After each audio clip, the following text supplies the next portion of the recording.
We had looked at the previous research in the field. The first assessment on conflict management was by Blake and Mouton in 1964, which consisted of 5 paragraphs based on those 5 modes, and people just had to pick one to reflect their behavior.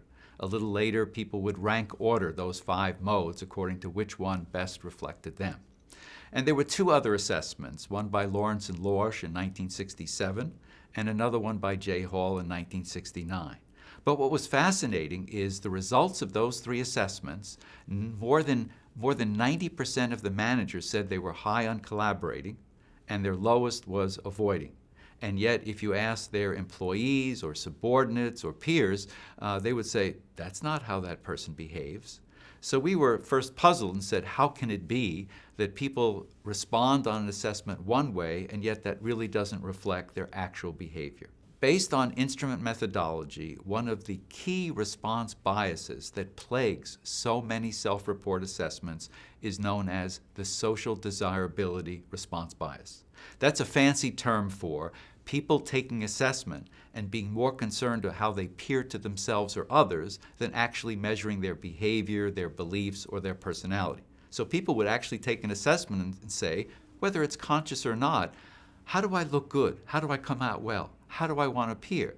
But that's not measuring conflict styles or leadership style or personality styles. It's measuring how I want to appear.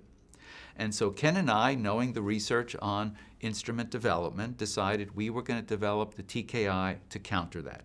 So again, to make a very long story short, because this took several years of research, we wound up coming up with 30 pairs of statements, A-B statements, where one would be like a mode, dealing with the mode of collaborating, the B item might be for avoiding, but they were written to be equal in social desirability. Now, we did this with research by asking people to choose the A or B, all 30 A, B, according to how they want to appear to themselves, to look good.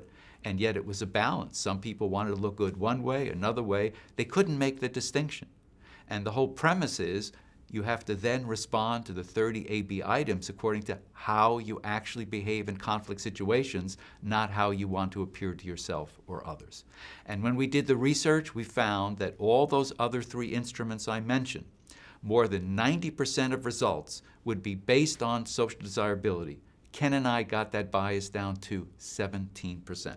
So that is a huge difference. What that says is some astute people can still pick out the collaborating items and say that sounds better than avoiding, but we've reduced that bias tremendously. So it was our effort in first developing the TKI to come up with a solid, valid assessment of conflict handling behavior. And then later, as we got more interested in teaching and consulting, we said, wow, this could really help people. This could make a big difference.